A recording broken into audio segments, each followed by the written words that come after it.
for us to interact with them, to see how they interact with our schools and our staff.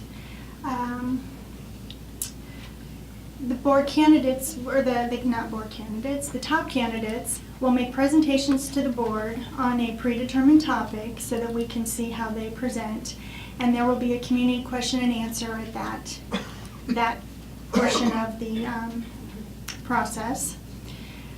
The finalists will go through some of the flipping group profiles, leadership that we have all gone through in the other leadership here. The next is the decision of the board. We will make our decision on who our finalist is. We'll have our reference check and then the formal job offer. So I believe all of that is supposed to be done by the end of April. Is that, where's Paul? Is that the end of April that we agreed on, or end of May? Well, we agreed on May 1st as a target date. Okay, May 1st is a target date. All right. So that's our process. And one more thing that I have, which is exciting, we talked about the National Teacher Certification process last week and what that means, and we have 3 teachers that went through the National Board Certification, and it's a fantastic accomplishment for them and for the students in our district. They will just be our shining stars with our teachers now, and 2 of them are here tonight, and that, yeah, you too. That's Lisa Kolka and Carolyn Lays. So if you would come up, we have lots of stuff for you.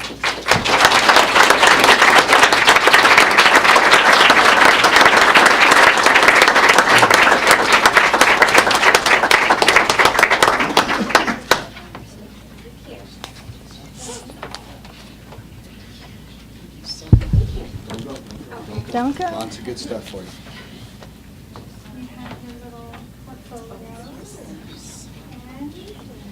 Your little pens that you now get to wear to show that you're a national teacher.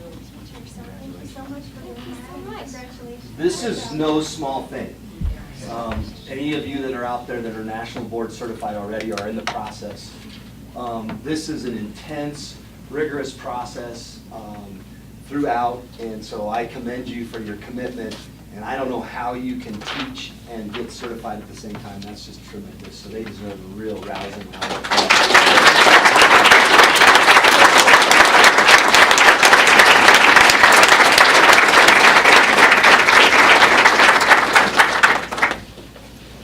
That's it. Chris, do you want to do your update? Sure.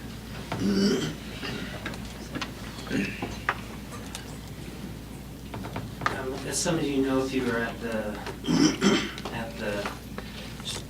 our last planning session, I guess, work session, we have an influence now up at the state, at the Senate, and because of the influence there, we've been able to make some real inroads towards the legislation that's going through Senate Bill 212, I think, was it 213? I think it was 213. We actually, because of our inroads there that we've made there, we actually are going to have a member of the board, our financial officer, and a couple of our parents actually up on the Senate floor on Tuesday or Wednesday, actually testifying on that bill. So we're making some good headway, I think, up there.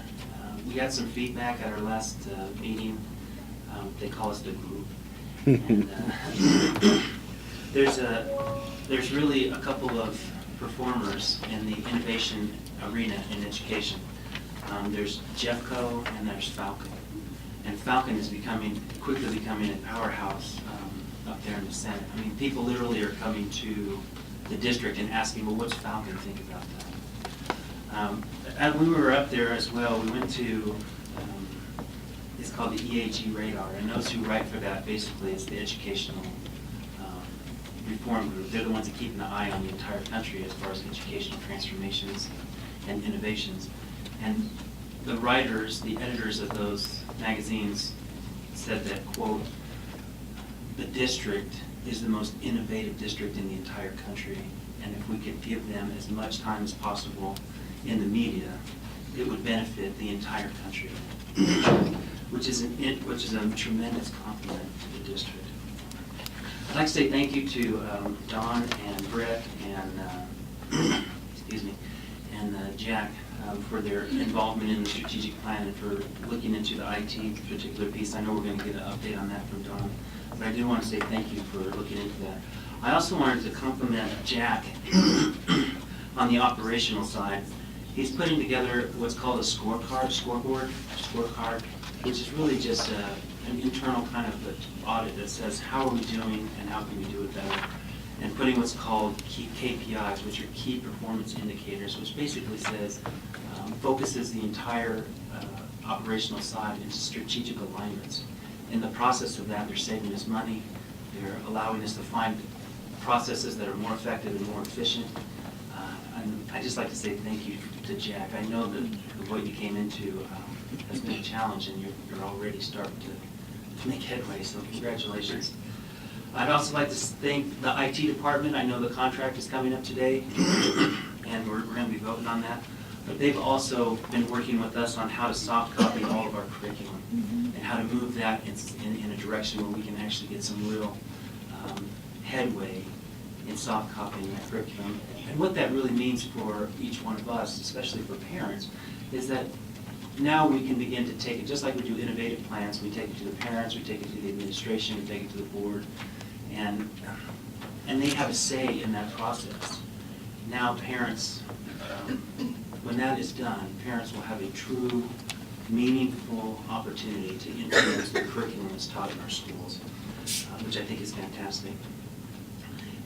Coming up, we're going to have a briefing, an awareness, I guess, a discussion on the playground for the homeschool enrichment program, which was something that was instituted just about a year and a half ago. I guess this is the second school term, I guess, depending how you look at it. But we have an opportunity to get a free playground, and all we have to do is go on Facebook and vote for it. And so I would encourage everyone to support that kind of initiative, especially since it's free, and that program is just taking off in leaps and bounds. Having been very familiar with the homeschool movement and all the challenges that are associated there, as well as all the blessings, what we've done as a district has brought many different groups together under the auspice of having a solid program for homeschool enrichment. So thank you for that. The last thing I wanted to comment on was something that's happening strategically and culturally within the district. And I wanted to read just a real short thing here. And it's about knowledge and knowledge workers and people who really make things happen. And this is what we've created together inside of our district. We've created what the industry calls knowledge workers. Knowledge workers process, synthesize, and generate knowledge in order to problem solve and innovate organizations. It's characterized by a high level of education, superior interpersonal communication skills, exceptional information processing abilities.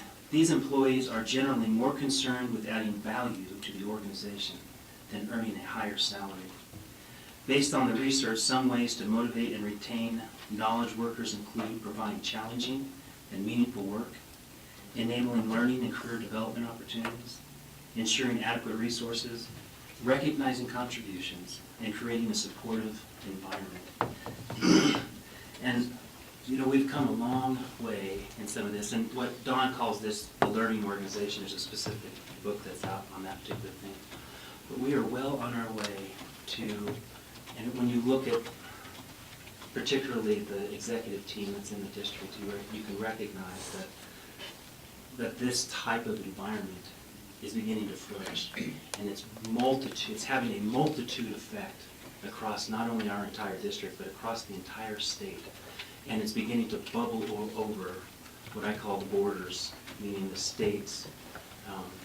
Just this week, we had 3 or 4 different states call the district and ask us how we're doing what we're doing. And I think Brett will probably give an update on his meeting that he went to, but it was amazing. They were truly baffled at what we've got going here. It's a complete shift in paradigm, so that's my update for today. Chiefs, you're up next. Anybody, anything? Brett, go ahead. Well, just to follow up on that, what Chris is saying is we hosted the regional school district CFO meeting this